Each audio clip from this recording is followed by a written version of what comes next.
Konflik militer Rusia di Ukraina itu memicu sejumlah negara barat, Amerika Serikat melakukan sanksi, embargo. Yap.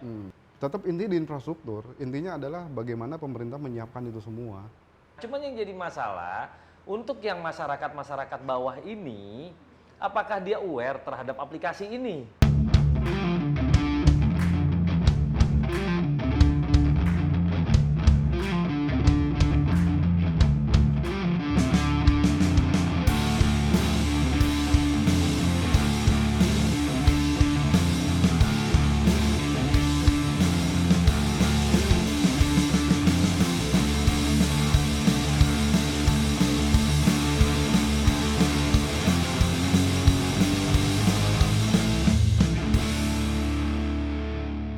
Salam sehat teman-teman Omdo, kalian sekarang berada di channel Bincang Omdo, dialog edukasi, bukan cari sensasi, apalagi provokasi.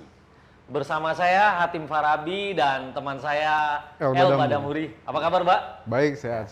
Dan kali ini ya, Mbak ya, kita kedatangan teman bincang baru, namanya Om Wendy. Apa kabar Om Wendy? Sehat. Alhamdulillah. Alhamdulillah. Hari ini kita akan membahas soal dampak perang Ukraina dan Rusia yang ternyata memberikan dampak yang sangat luar biasa, terutama juga ke negara kita ya. Yep. Nah, untuk bincang-bincang kita kali ini kita akan membahas dampaknya ke ketahanan energi nih. Kayaknya sangat menarik nih. Ya. Iya, menarik karena sekarang lagi ramai juga nih ya, Om Wendy ya. Subsidi Pertalite, solar, segala macam. Lagi heboh nih. Harga BBM juga dari $60 sekarang di atas $100. Ya. Brand kemarin $111. Nah ini jadi memang dampaknya besar ke Indonesia ya, Om Wendy. Kira-kira apa nih yang bakal kita hadapi nih dengan ketahanan energi kita ke depan ini? Ya, yang tadi dibilang Om Hatim ya, perang Rusia ke Ukraina ini dampaknya banyak. Salah satunya ke sektor energi, terutama soal minyak dan gas. Kenapa? Karena kan seperti kita tahu Rusia merupakan salah satu produsen minyak dan gas di dunia ya. Ya. Dan dengan konflik militer Rusia di Ukraina itu memicu sejumlah negara barat, Amerika Serikat melakukan sanksi, embargo. Yap. Mereka tidak melarang lah atau ya mengembargo penjualan minyak maupun gasnya Rusia. Otomatis pasokan minyak gas ke pasar dunia berkurang nih, karena ketiadaan suplai dari sisi Rusia. Sebenarnya ini buat sisi negara-negara barat juga merugikan, karena sebagian dari mereka kan tergantung pada pasokan minyak dan gasnya dari Rusia ini ya. Rusia. Tapi kan tidak hanya Eropa dan barat ya yang tergantung pada minyak dan gasnya Rusia. Banyak negara lain ya, termasuk itu tadi dampaknya ke pasar global.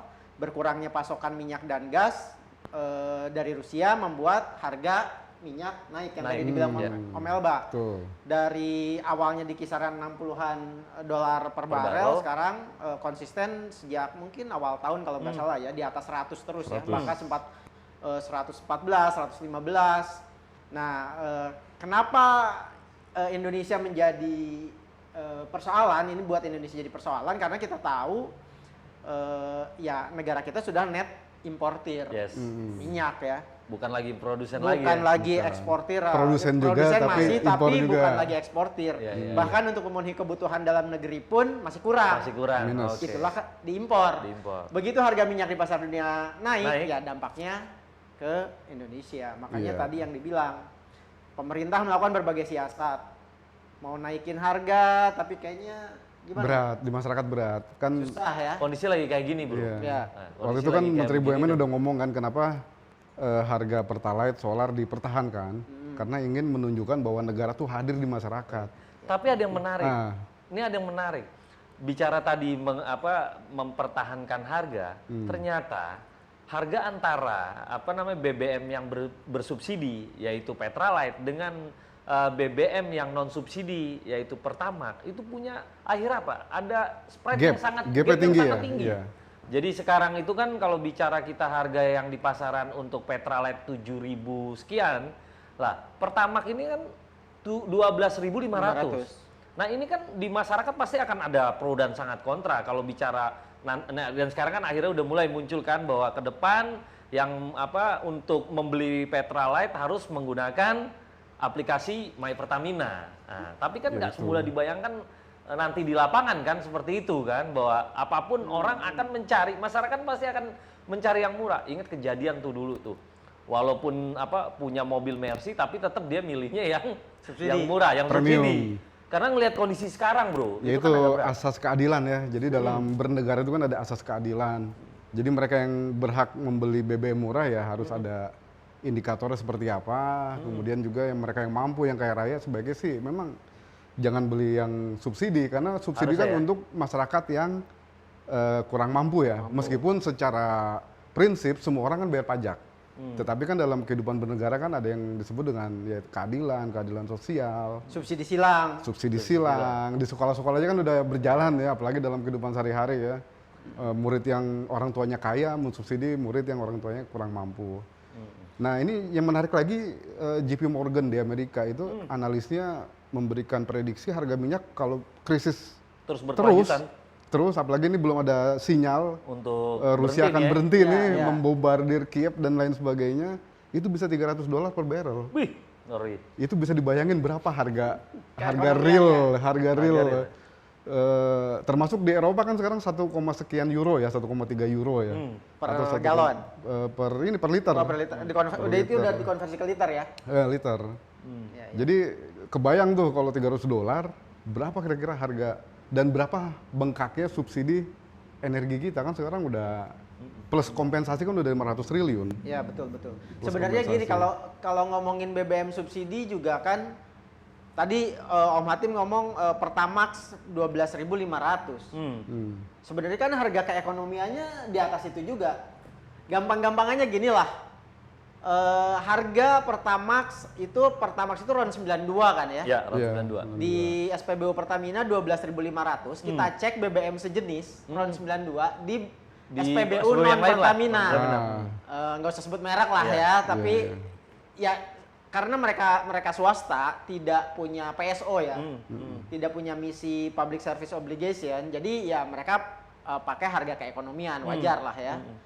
Nah itu aja udah bedanya udah jauh kan. Betul. Untuk yang sama-sama RON 92. Iya. Jadi kalau kita bicara tadi Om Elbang ngomong subsidi, keadilan gitu ya. Ya bahkan yang di terminologi sebagai BBM non subsidi seperti Pertamax atau Pertamax Plus atau Turbo aja itu sepertinya masih dijual di bawah harga keekonomian. Di bawah harga, iya. Nah, betul. Apalagi kalau kita tadi ngomongin Pertalite ya, ngomongin solar gitu ya. Jadi memang kalau ya opsinya cuma 2. Kalau pemerintah tidak menaikkan harga, ya menambah subsidi. Subsidi bengkak. Subsidi membengkak. Kalau subsidi membengkak, otomatis multiplier efek dari anggaran itu jadi kayak berkurang kan? Berkurang. Yang seharusnya misalkan bisa dialokasikan untuk investasi, infrastruktur, pendidikan. Kalau pendidikan mungkin udah mandatori lah ya 20%. Iya. Tapi maksudnya multiplier anggaran, kalau ibaratnya kalau ke subsidi BBM itu kayak dibakar habis gitu aja. Dan kalau kita lihat juga kan penggunaan BBM itu kan lebih banyak sebenarnya kan untuk kepentingan pribadi kan, konsumtif kan. Nah, kalau gue ngelihatnya ini sebenarnya momen bagus juga bagaimana masyarakat untuk kembali ke menghemat energi itu. Kan energi fosil ini kan ada batasnya ya kan, dan juga kita nggak bisa mendorong terus negara itu hadir untuk menyediakan BBM subsidi. Menariknya sebenarnya ini momen bagus bagi masyarakat untuk kembali ke transportasi massal sebenarnya. Nah, tapi itu juga harus diimbangi pemerintah untuk membangun secara massal juga transportasi publik ya. Secara komprehensif. Iya. Jadi kalau kita bicara negara maju itu kan didorongnya kan ke sana kan. Jadi kan kalau di kita transportasi massal itu udah bagus tapi di kota. Di kota ya? Di Jakarta misalnya, tapi dari Depok ke Jakarta, dari Tangerang ke Jakarta, dari Bekasi ke Jakarta kan masih kesusahan kita untuk menggunakan transportasi massal. Misalnya kayak jalur busway, jalur transportasi umum yang massal lain, MRT, LRT, kereta, kebayang kita dari Depok misalnya, orang Depok naik kereta ke Jakarta udah penuh dulu dari Bogor tuh. Betul. Jadi Jangan curcol dong. Realitanya memang gitu, Bro. jadi memang kayak Bandung misalnya, orang dari pinggiran Bandung kan kerja di Bandung. Ya. Tapi lihat transportasi ke arah kota Bandung itu kan, nah jadi memang persoalan energi, persoalan dampak perang ini memang akhirnya kemana-mana nih, termasuk ke bagaimana negara menyiapkan sekarang macet di JOR misalnya, di tol JOR atau tol Jakarta Cikampek. Iya. Itu Bakar inefisiensi BBM. itu, Betul ya. BBM Iya. segala macam, dan itu luar biasa pemborosan sebenarnya. Jadi memang harus dibangun sistem pendukung ya di situ, transportasi segala macam, karena kebutuhan energi tiap tahun pasti akan naik karena jumlah orang bertambah. Sementara energi terbarukan, energi alternatif masih belum bisa mengimbangi. Iya. Bahkan ketika krisis sekarang aja negara-negara barat balik lagi ke energi klasik ya. Iya. Ke batu bara, Ke ke fosil, karena sangat mahal. Mobil listrik misalnya, itu harganya mahal. berapa itu? Harganya Masih berapa? belum, masih jauh ya. Masih belum, inilah masih belum memungkinkan saat ini. Jadi memang soal energi ini dilema ya tadi ya. Harga minyak naik. Ya, Kalau BBM nggak naik berarti subsidi ditambah. ya. Sementara pada sisi yang lain kalau kita mau mengurangi subsidi yang tadi dibilang Hatim, pemerintah atau negara harus membenahi transportasi publik. Nah, untuk transportasi publik itu kan membangunnya butuh anggaran. Ya. Jadi memang ini pilihan. Ini pemerintah mau mengalokasikan Untuk subsidi. anggaran untuk subsidi bakar BBM atau untuk membangun transportasi publik. Ingat zaman dulu itu tuh, zaman periode-periode sebelum Pak Jokowi kan begitu juga. Kan? Milihnya apakah mau stabilitas negara, stabilitas pertumbuhan ekonomi, atau kita mau genjot tadi infrastruktur tadi Infrastruktur, itu. iya. Iya, Ya itu pilihan-pilihan kan. Ya memang apa namanya, kalau disebut energi juga penggerak ekonomi, iya. Tadi Iya. yang Om Elba bilang ya, konsumsi energi, konsumsi BBM, konsumsi listrik akan terus bertambah karena jumlah penduduk bertambah, iya pada satu sisi, dan pada sisi lain juga ketika ekonomi tumbuh, logikanya konsumsi energi dan ya termasuk listrik itu juga pasti bertambah karena kan Pasti sekarang tambah. gini, kita ngomongin investasi apa, bikin pabrik, bikin transportasi publik tadi Iya, ya, itu kan iya. butuh pasokan Butuh. energi semuanya. Jadi ketika pasokan energi itu turun, pasokan listrik itu turun, demand-nya turun, ya berarti itu tanda-tanda pelemahan ekonomi kan. Betul. Tapi ketika kita ingin ekonominya tumbuh, Iya. ya harus siap dengan pasokan energinya juga harus disiapkan untuk tumbuh. Cuman bagaimana tumbuhnya itu secara organik juga, bukan karena ditopang oleh subsidi. Dan tadi itu penggunaan energi pun juga harus tepat sasaran, terutama untuk yang tadi berproduktif, bukan untuk yang konsumtif, Iya. iya kan? Iya. Kalau misalkan energi ini kita gunakan untuk yang sifatnya konsumtif, mohon maaf, misalkan kita untuk kendaraan pribadi, yang misalkan satu keluarga bisa 5 mobil dan motor, itu kan juga namanya kan membuang apa namanya energi juga, yang Iya, jatuhnya pemborosan kan lah ya. pemborosan. Pemborosan. Padahal kan harusnya tadi yang dibilang oleh Om Wendy bisa digunakan untuk yang produktif tadi, untuk misalkan pabrik atau macam-macam, itu kan yang skala lebih prioritas kan. Jadi kalau menurut Om El, oke lah ya. Kemarin Apa tuh? ada program, ya kan karena pemerintah tidak menjadikan menaikkan harga BBM sebagai pilihan, jadi memang harus dibikin tepat sasaran. Ya. Iya, harus tepat Salah sasaran. satu caranya adalah melakukan pendaftaran yang sedang Iya, dilakukan. pendaftaran itu oke lah, sebagai di mana-mana pun harus ada pendaftaran segala macam ya. Cuma memang menarik sekarang isunya adalah masyarakat menengah. Ini kan ada menengah bawah, menengah atas, Menarik nih. menengah-menengah. Maka ada istilah jebakan Batman. kelompok menengah kan, Iya, iya, menengah iya, bawah. iya. Apa istilah itu, middle income trap ya. Nah, Nah, kelompok menengah ini gimana posisinya? Misalnya Om Hatim punya mobil baru tahun 2022, cc-nya cuma 1.500. Nah, kira-kira kalau pakai asas hukum yang tadi, penunjuk teknis Secara tadi, legalitas lah ya. legalitas boleh pakai pertalite, Tidak ada yang dilanggar. tidak larang. Tapi kalau dari sisi lain, asas keadilan, wih, mobil baru, harga ratusan juta. masa pakainya Masa pakai Masa pertalite pakai sih pertalite? subsidi? Udah gitu profesi bagus gitu kan, Iya. jurnalis terkenal di Jakarta gitu kan. Nah, jadi ini menarik karena sampai saat ini kan nggak ada aturan teknis terkait masalah-masalah ini ya. Karena mobil di bawah 2000 cc dia Boleh boleh daftar. pakai pertalite. sama ini lagi Om Wendy, yang menarik lagi bicara masalah pendataan tadi. Ini kan kalau kita bicara ini kan pendataan untuk sebenarnya untuk yang segmen menengah ke bawah kita bicara kan, untuk segmen yang emang layak untuk mendapatkan apa namanya subsidi subsidi energi, subsidi ini. Nah, cuman yang jadi masalah untuk yang masyarakat bawah ini, apakah dia aware terhadap aplikasi ini? Iya kan? Dan ini kan kita ini kan negara Indonesia yang ibaratnya kalau dari sisi bicara telekomunikasi, bicara digitalisasi kan belum merata, iya kan? Ya, nah, ini gimana caranya untuk menggunakan aplikasi bagi yang misalkan yang di pelosok atau kalau dia harus ini mendaftar gitu? Makanya kalau kita lihat kan kebijakan ini kan operatornya adalah Pertamina ya, kebijakannya dari pemerintah, tapi yang menjalankan Pertamina. Kalau saya lihat memang Pertamina ya sebagai mandatori dari pemerintah berupaya melakukan memudahkan lah. Memang tidak, misalkan dari pendaftaran tidak harus di aplikasi, tapi di website. Itu yang pertama. Yang kedua, ketika nanti masyarakat sudah terdaftar, itu bahkan sejauh informasi yang saya terima, nanti kan dapat barcode tuh, kayak kita di aplikasi Peduli Lindungi.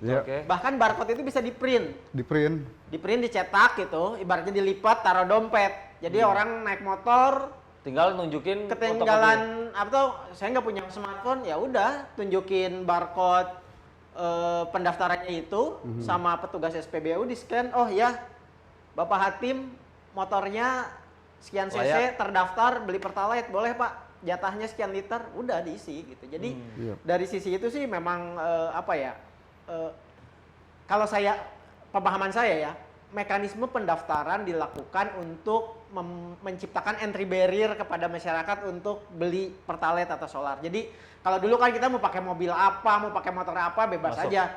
Gue lagi tanggal tua nih, beli Pertalite. Gue beli solar subsidi. Nggak ada rasa ini ya, rasa nggak ada hambatan. Ya. Kalau nanti kan, mobil gua nih yang gua pakai nih nggak terdaftar nih Pertalite, ya mau nggak mau beli Pertamax, nggak bisa Pak, mobilnya nggak terdaftar. Jadi memang diciptakan hambatan untuk orang tuh nggak gampang mengkonsumsi BBM subsidi. Kalau menurut saya sih oke lah gitu. Itu, dan ya mungkin Indonesia itu mungkin masyarakatnya banyak yang suka menikmati subsidi, barang murah, diskon, promo, tapi juga ada gengsi juga gitu kan. Nah kalau kayak harus daftar-daftar gitu mungkin, masa gue daftar beginian gitu. Betul. Ya nggak sih Om El? Jadi menciptakan mekanisme sosial untuk ya nggak gampang mengkonsumsi BBM subsidi lah. Dan menariknya lagi bro, ternyata dampak dari perang Ukraina dan Rusia ini, itu juga tidak hanya dari sisi tadi BBM bersubsidi, juga ada efek ternyata juga ke listrik dan LPG bro. LPG. Untuk listrik itu udah berasa loh. Karena sumber dasarnya sama, sumber energi sama, minyak.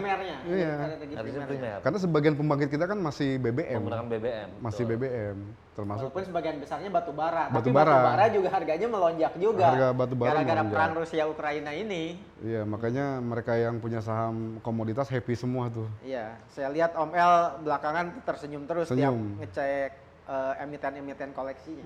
Oh gitu ya. Gue juga tuh jadi berpikir ternyata kondisi seperti ini, jadi berpikir kita itu untuk benar-benar harus hemat energi jatuhnya jadinya. Hemat energi dan harus ada program yang taktis dari pemerintah. Itu kan inti ekonomi itu cuma simpel sebenarnya. Bagaimana menaikkan pendapatan individu masyarakat. Masyarakatnya. Iya. BBM harga 1,7 euro misalnya atau 1,5 euro di Eropa karena pendapatannya tinggi. Buying power ya? Nggak ada masalah. No problem ya. Nggak ada masalah. Nggak ada masalah ya. Dan mereka sadar. Nah ini kesadaran bahwa ini adalah energi yang terbatas, yang habis. Di Indonesia itu belum diedukasi secara bagus. Tapi kalau kita di tempat lain kan mereka, ya nggak apa-apa lah $2 atau $1,5. Karena ini energi akan habis dan kita butuh green ekonomi yang lebih circular, yang lebih sama itu tadi ramah. yang kalau kita lihat di negara-negara lain itu kan lebih mereka masyarakatnya itu benar-benar bagaimana memanfaatkan energi itu secara tepat itu kan. Ya artinya bukan benar-benar untuk konsumtif, iya kan? Kalau kita lihat kan kalau di luar negeri itu Ya kalau bicara mau jalan ya mendingan jalan gitu kan. Naik sepeda ya naik sepeda gitu kan. Udaranya juga enak ya kan. Nah, ya itu juga sebenarnya salah satu yang harus Nah perlu itu, didorong juga di kita tadi gitu infrastruktur kan. tadi Om Wendy, Om Hatim, di Jakarta tempat sepeda enak, jalur sepedanya aman, tapi di tempat lain di Bekasi misalnya, kalau kita bicara Jabodetabek ya, bahkan di Surabaya juga enak, trotoarnya lebar-lebar, kita mau naik sepeda juga aman, Dan itu pun kita bicara di jalan protokol. di jalan protokol, tapi Kota-kota besar itu ketika eh, di luar jalan protokol, jalan Nah, pinggiran, itu. nggak ada juga jalur sepeda itu. makanya kita butuh pemimpin yang memang secara infrastruktur dia berpikir komprehensif. Jakarta jangan cuma di Jakarta aja dong jalur sepeda dong, bantu dong pinggiran-pinggiran. Terus dibikin nyaman, dibikin aman. Ini di Jakarta jalur sepeda masih sering banyak motor mobil masuk loh. Tapi menurut Om El gimana? Kalau kita tadi bicara kan sebenarnya ini entry point-nya adalah dari perang Rusia Ukraina. Harga energi melonjak dan itu berdampak ke kita di Iya. Indonesia masyarakat. Katakanlah nih ya, Rusia Ukraina berdamai, pasokan minyak, gas Normal ke pasar lagi. global kembali normal. Apakah kemudian diskursus yang kita omongin ini soal tadi ya, membangun infrastruktur transportasi publik, terus membangun rasa keadilan sosial bahwa gue pantas nggak sih mengkonsumsi BBM subsidi gitu kan? Terus juga tadi ya soal menciptakan bahwa kita harus berhemat gitu. Itu tetap harus dilanjutkan atau kan udahan nih Udahan Rusia ya. Ukrainanya? Harus lanjut kalau itu. Kalau tetap Itu lanjut ya? menjadi Momentum lah ya ini. momentum, Rusia Ukraina ini momentum. dan itu juga menjadi langkah kita untuk menjadi bangsa yang besar. Negara yang maju kan harus diawali dari hal-hal seperti ini, terutama infrastruktur lah. Bahkan kalau kita nanya teman-teman kita nih atau sahabat kita yang ada di kota-kota besar negara lain, punya mobil nggak? Loh ngapain di sini punya mobil? Iya. Semua tersedia. Ya, ya. Itu benar. Nah itu jadi tetap harus dilanjut, Om Wendy, harus dilanjut. Edukasi tadi ya, edukasi betapa kita harus benar-benar ramah terhadap lingkungan segala macam lah. Tetap inti di infrastruktur, intinya adalah bagaimana pemerintah menyiapkan itu semua. Masyarakat pasti akan ngikut ya, masyarakat akan ngikut. Ketika jalur sepeda dibikin di Jakarta, orang bersepeda dengan, bahkan nggak cuma orang Jakarta yang datang ke Jakarta bersepeda dari mana-mana karena di daerahnya nggak ada jalur sepeda. Makanya dia ke Jakarta. Jadi infrastruktur, edukasi tadi tetap harus ya, harus kesadaran bahwa orang menengah atas udahlah, kalian harus menjaga pride kalian sebagai orang menengah atas untuk tidak menggunakan bahan bakar bersubsidi. Tuh, Matim. Kan- Mobilnya tahun 2022 walaupun cc-nya 1.500. Ya, Om Hatim misalnya kan, Om Wendy Beli non subsidi lah. sekolah misalnya kan, di sekolah yang harganya puluhan juta Ya, misalnya kan keren anaknya. lah ya. Terus kayak gini Len, atau gini penggunaannya tidak untuk sehari-hari Yes. di saat waktu-waktu tertentu. Emang itu tadi benar yang diomongin ini oleh Om Elba Wen, bahwa ini tantangan kita ke depan tuh di situ. Bagaimana kita memberikan edukasi kepada masyarakat, bagaimana berenergi yang benar, energi yang benar-benar tepat. Iya kan, jangan sampai ya itu kembali lagi di saat ada kondisi kayak gini, kita kelimpungan nih, negara bingung nih.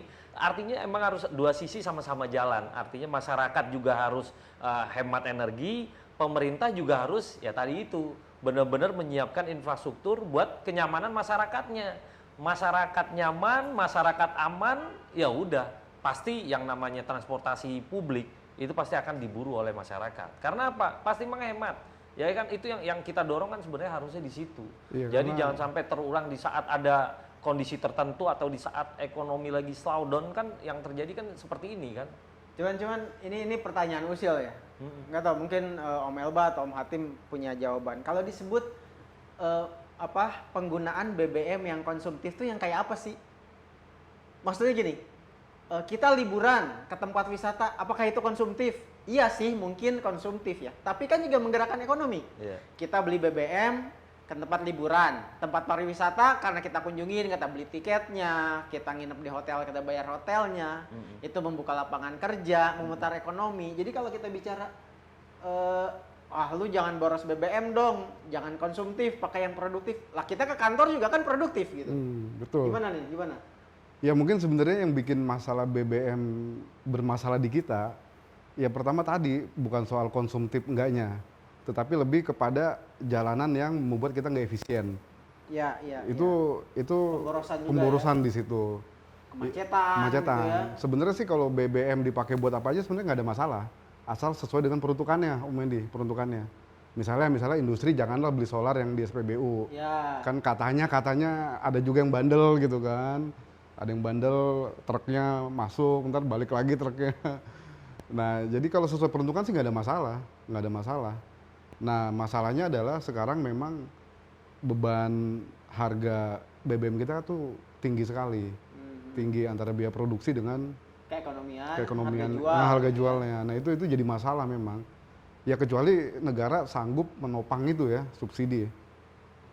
Sepakat sih gue dengan Om El. Jadi sebenarnya tadi kalau bicara yang lu bilang tadi, iya itu sesuai dengan peruntukannya. Cuman kan masalahnya kalau kita nyampe ke kantor atau nyampe ke tempat itu dengan macet, itu kan yang namanya pemborosan. Itu yang pertama. Yang kedua juga kan kalau gue lihat ini kan sekarang udah mulai jalan yang namanya transportasi publik ini kan udah mulai bagus nih. Tapi kan ini lagi terus digenjot. Kalau kita bicara Jakarta kan udah ada LRT, udah ada MRT, MRT-nya pun juga dipanjang KRL. Artinya tidak seperti yang tadi dibilang sama Om El bahwa kita ini cuma satu doang, cuma mengandalkan KRL. Tapi kan sekarang kan emang harus udah banyak alternatif. Begitu juga mungkin kita kalau pergi ke Bandung, ini kan selalu ada PR besar nih kalau bagi warga Jakarta yang mau keluar kota atau mudik, itu kan jalur yang Jakarta Cikampek itu kan macet luar biasa kan. Itu kan harus ada alternatif lain itu yang harus diinin. Sekarang kan udah ada yang namanya Jakarta Bandung nanti jadi,